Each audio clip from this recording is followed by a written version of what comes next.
So I've already done a video speaking about the first season of Stranger Things and why I love it so much as the most other people.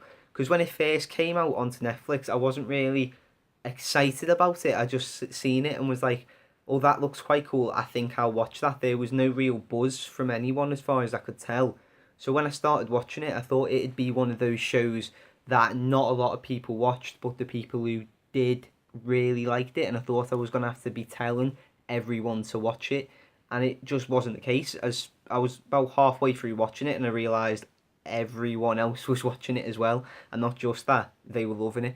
So the news of the second season coming out was wonderful, obviously, but what you might not know, most of you probably do, but if you don't, is that it was originally planned to be an anthology series. So every year it'd be a new cast and a new story, and that was the plan up until obviously the first season hit off as well as it did, not expected by anyone, and everyone fell in love with the cast. And I think that's the main reason why they scrapped that idea, was because everyone fell in love with the cast. So as much as I am excited for Stranger Things 2, and I love that it's just called Stranger Things 2 and not Stranger Things Season 2, because the way it's shot and the way it's presented is like a movie.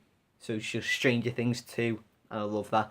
But as much as I am excited for it, I can't help but wonder that a bit of magic's been lost in not making it an anthology series, because I think the name Stranger Things would be more prominent if it was different each year. Because I think they're planning five seasons, and I think they were going to do five if it was an anthology, and now they're still planning on doing five as this. So five with this cast is great. I don't know where it's going to go. I don't know if they can get five series out of this cast. I don't know what stories they're going to tell. But obviously, I'm not the ones writing it. There are better people that are in charge of the show than me. But at the end of the first season, when Will is there over the sink, coughing his guts up, I can't help but feel like if that was the last we'd seen of this, like if we think he's safe, everything, they've got him back, everyone's happy,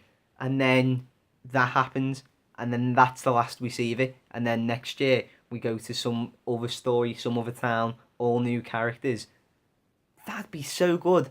I'm just thinking now how good that'd be in just sort of just the bookend of that series. It ended so well, not knowing what happened. Obviously, that's not the case, and I'm very excited to see what does happen.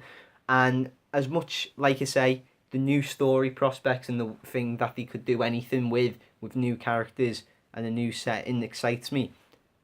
The fact we're seeing this cast come back is, I'm over the moon. I'm over the moon because I love the cast. And I think they're very lucky, Stranger Things. They're very lucky because they struck gold with this cast. I mean, everyone is spot on. Everyone's so good. Finn Wolfhard's very good as Mike. Then you've got David and Winona as the main core adults of the show, and they smash it out of the park. They smash it so good. They're so good in this. And then you've got Natalia Dyer, who I love. I love her. I'd marry her if I could. She is so good in this show. And Joe Keery is Steve. I love Steve as a character because of his arc. I think his arc's very good in the show. I do think Jonathan should end up with Nancy because they're such a better couple. But I do like Steve. It may or may not be because of his hair. Who knows? He's got great hair. That's all I'm saying. And obviously Millie Bobby Brown is the standout of the whole show. She's skyrocketed in fame since the show, and she's great. So well done to her because she is wonderful. She's got so much little dialogue compared to the rest of the cast, and she's the standout. Just the facial expression she can give off at such a young age is astounding. She's brilliant. And I've got faith in the Duffer Brothers that they haven't just chosen to carry on with the same cast on a whim. They've clearly thought about it. They've got the right stories there, so I trust them. And what I hope they don't do with bringing back all the cast is just bring back Barb and like that sort of thing just because of the fan reaction to her. Like Barb's a good character, don't get me wrong, but she shouldn't come back, and I hope they don't do that sort of storytelling by keeping the same cast. So that's what I'm worried about, but I trust everyone involved that it's going to be as good, if not better, than the first season. So like I say, all that being said and the apprehensions I've got, and as much as the anticipation for different stories and what they could tell there, I'd be excited for. I think that would have been a really cool way to go. As all that being said, I don't know if the trailer for season 2 would have got me as excited if it didn't have the returning characters dressed as Ghostbusters. If I got my way, we wouldn't be seeing that. And that has got me so excited. So, as much as I would have liked them to just do 5 completely different stories, 5 series of all of this is fine with me.